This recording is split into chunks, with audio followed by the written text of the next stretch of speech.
გეტყვით თქვენ, ამას ღამესა ორნი იყვნენ, ერთ საცხედარს, ერთი წარიწათოს, ერთი დაუტევოს, ორი იქნება ველზე, ორი იქნება საფქოში და ასე შემდეგ. ამით რისი თქმა უნდა უფალს, რომ ვიზუალურად, თქვა ადამიანთა ჯგუფი ზუსტად ერთნაირად ცხოვრობს.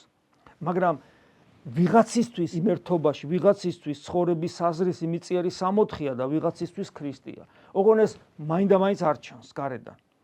მაგრამ გარდაცვალებისას, რა თქმა უნდა, ირკვევა თითოეული ადამიანისათვის, უფლის დიდები დაბრუნების მერე საყოველთაოდ ეს გახდება ცნობილი, ხოლო მანამდე სანამ გარდავიცვლები და სანამ უფალი დაბრუნდება, ჩვენს გულში ხდება რაღაც ისეთი ფარული, რაც გვერდზე მყოფმა ადამიანმა შეუძლებელია დაინახოს ხანდახან ჩვენც კი ვერ ხედავთ მას. ეს არის შიდა პროცესი, რომელიც სწორად უნდა წარიმართებოდეს და ძალიან ხშირად იგი სწორად იმიტომ არ წარიმართება ქრისტიანებში, რომ ქრისტიანები ვერ ხვდებიან, როცა ეკლესიაში არიან, სად იმყოფებიან.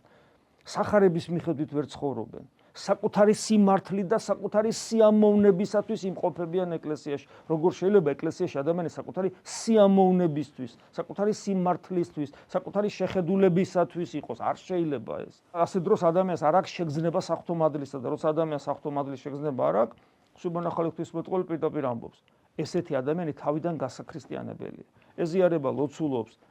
ჩვენ ვიცით რა ძნელია საღვთო-მადლის განცდა, მაგრამ პერიოდულად ეხება ჩვენს გულს, იმიტომ ვართ აქ, ხო და წლებია არ გვბეზდება, მადლობა ღმერთს, მაგრამ როცა ის დეფიციტური ხდება, ესე ამბობს, ესეთი ადამიანი თავიდან მოსაქცევია, კატეხიზაცია უნდა ჩაუტარდეს, თავიდან უნდა აიღოს სახარება და სიღრმისეულად ჩაუღმავდეს მას, იმიტომ რომ არ შეიძლება ადამიანი ქრისტესთან იყოს და ღმერთს ვერ განიცდიდეს, როცა ის ვერ განიცდის, მაშინ პრობლემაა.